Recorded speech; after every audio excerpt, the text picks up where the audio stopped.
আর ফাঁসি ফাঁসি ফাঁসি চাই। তিস্তার চরাঞ্চলের ভুট্টা ক্ষেত থেকে 12 বছর বয়সী শিশুর মরদেহ পাওয়ার পর থেকে বিচারের দাবিতে উত্তাল লালমনিরহাট। ফাঁসি ফাঁসি ফাঁসি চাই। বৃহস্পতিবার সন্ধ্যায় ষষ্ঠ শ্রেণী পড়ুয়া 12 বছর বয়সী স্কুল ছাত্রী জান্নাতীকে বাড়িতে রেখে পাশের বাড়িতে যান তার মা। রাতে বাড়ি ফিরে মেয়েকে না পেয়ে বিভিন্ন স্থানে খোঁজাখুঁজির এক পর্যায়ে তাদের বাড়ির পাশে ভুট্টা ক্ষেত থেকে স্থানীয় যুবক বেলাল সহ 4-5 জনকে পালিয়ে যেতে দেখে সন্দেহ হয় জান্নাতীর মায়ের। পরে সেই ভুট্টা খেতে গিয়ে দেখেন তার মেয়ের দেহ নিথর হয়ে পড়ে আছে। ভুট্টা খেতে জান্নাতের মুখ থেকে গলা পর্যন্ত মাটি ঢুকিয়ে শ্বাসরোধে হত্যা করে ঘাতকরা। পরে রাত 8:30টার দিকে মরদেহ উদ্ধার করে পুলিশ। জড়িত সন্দেহে এই ঘটনায় বুধবার রাতেই বেলাল হোসেনের নাম উল্লেখ করে অজ্ঞাত 4-5 জনের বিরুদ্ধে কালীগঞ্জ থানায় মামলা করেন নিহত জান্নাতীর বাবা ফজলুল হক। এই মামলায় রাতেই পুলিশ বেলাল হোসেনকে গ্রেপ্তার করে।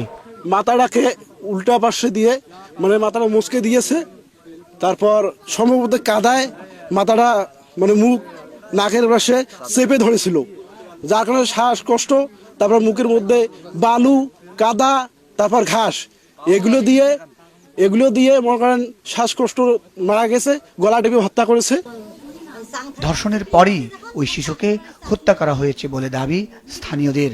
প্রতিবাদে কালীগঞ্জ থানা চত্বর সহ কয়েকটি স্থানে শিক্ষার্থীরা প্রতিবাদ মিছিল করে এবং এই ঘটনায় জড়িত থাকার অভিযোগে গ্রেপ্তারকৃত বেলাল সহ জড়িত আরো সকলকে গ্রেপ্তার করে ফাঁসির দাবি জানায়। ভুট্টে বাড়ি নিয়ে গেছি, নিয়ে ওখানে ধর্ষণ তো করে হাত পা ঠ্যাং সবকিছু ভাঙ্গি দিছে।